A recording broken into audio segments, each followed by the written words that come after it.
And so we'd be able to explore things that happened before Outlast 1. Draws a lot of inspiration to experiments that were actually done in Montreal on people.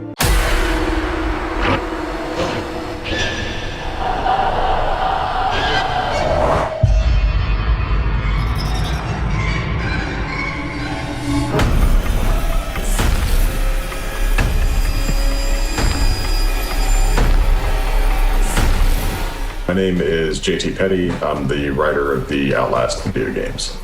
Outlast Trials is about you're somebody who gets picked up off of the street. You're somebody who can be vanished because you're judged as being worthless by society.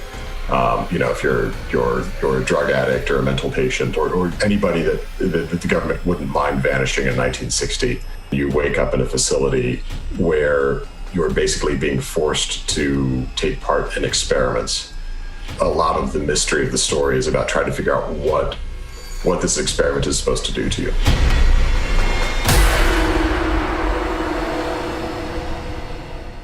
So we wanted to set this one back in 1959 because I think the mystery of the origins of Murkoff have always been something that's just been a really interesting thing to want to explore. I also feel like 1960 is such a prime time politically in terms of secret decisions that really shaped the way the next century is going to go.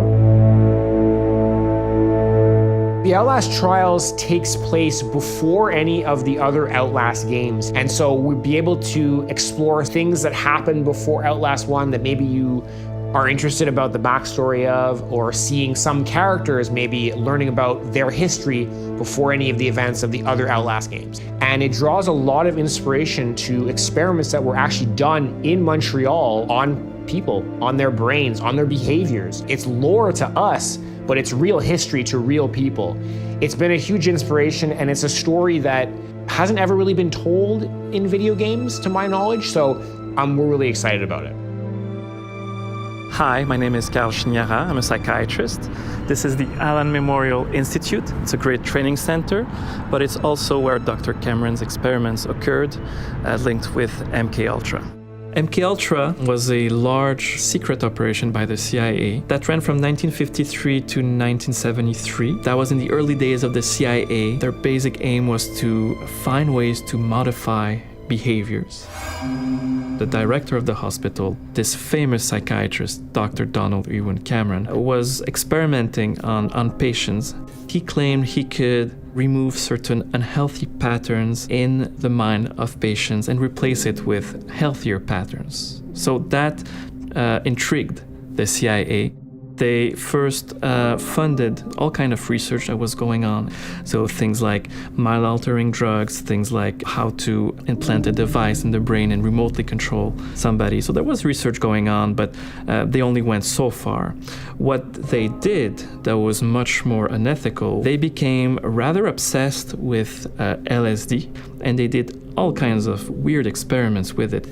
They hired prostitutes to slip LSD to clients unknowingly, and then they would observe whatever occurred.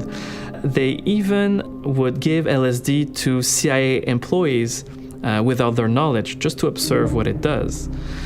So that's really dangerous.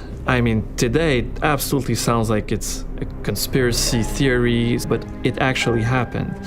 You can imagine that having things like sleeper agents, controlled assassins, would be kind of the perfect spies. A sleeper agent, in theory, is an agent spy that doesn't know that he's a spy, that he can be activated from a distance. So in my opinion, if the CIA, or if anybody really could crack mind control, they would have the most devastating weapon in human history, more than nuclear weapons. Get back!